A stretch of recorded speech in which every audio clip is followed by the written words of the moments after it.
So மகர ராசி இவங்களுக்கான cards. So இவங்களுக்கு இந்த சனி வக்கர பயிற்சியில் ஒரு புதிய வாய்ப்பு கிடைக்கும். ஒரு இனிஷியல் ஸ்டேஜ் ஆஃப் ஆப்பர்ச்சுனிட்டி கிடைக்கும். அதாவது சின்ன வாய்ப்பாக இருந்தாலும் அது ஒரு பெஸ்ட்டான ஆஃபராக இருக்கும். அந்த வாய்ப்பை இவங்க யூட்டிலைஸ் பண்ணிக்கும் போது அது இவங்களுடைய ஃப்யூச்சரை நிர்ணயிக்கக்கூடியதாக இருக்கும். ஃப்யூச்சரில் இவங்க என்ன பொசிஷனுக்கு வரணும்னு நினைக்கிறாங்களோ அந்த பொசிஷனுக்கான ஒரு ஸ்டார்டிங் லெவல் ஆஃப் வாய்ப்புகள் இந்த காலகட்டத்தில் இவங்களுக்கு கிடைக்கும் அப்படின்னு இருக்குது. ஸோ இந்த வாய்ப்பு கிடைக்கும் போது அவங்களுக்கு லைஃப்பில் ஒரு சின்ன விதமான டிரான்ஸ்ஃபர்மேஷனும் ஏற்படும். ஏதோ ஒரு வகையில் ஏதாவது ஒரு வகையில் அவங்க சில மாற்றங்களை பார்ப்பாங்க. ஏன்னா ஒரு கிளாரிட்டியும் கொடுக்கும். இந்த சனி வக்கர பயிற்சியில் அவங்க மைண்ட் ரீதியாக ஒரு கிளாரிட்டிலாம் கிடைக்கும், ஒரு ஆன்சர்ஸ்லாம் கிடைக்கும். ஸோ ஃப்யூச்சருக்கான அந்த ஒரு சில முக்கியமான வாய்ப்புகள் இந்த காலகட்டத்திலும் கிடைக்கும். அடுத்து நான் இந்த ஒரு விஷயத்தை மட்டும் ஃபாலோ பண்ணேன், என்னோட லைஃப்பில் கண்டிப்பாக நான் சக்ஸஸ் ஆவேன் அப்படின்ற மாதிரி விஷயங்கள் இருக்கா?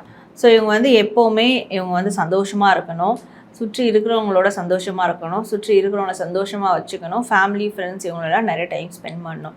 இது எந்த மாதிரியான ஒரு ஹெக்டிக் சுச்சுவேஷனாக இருக்கட்டும், பிஸி ஸ்கெடியூலாக இருக்கட்டும், பட் அப்பப்போ ஃபேமிலி ஃப்ரெண்ட்ஸ்க்கு டைம் ஸ்பெண்ட் பண்ணிக்கிட்டே இருக்கணும். இது நிச்சயமாக அவங்களுக்கு இன்னும் அதிகமான நன்மைகளை கொடுத்துக்கிட்டே இருக்கும்.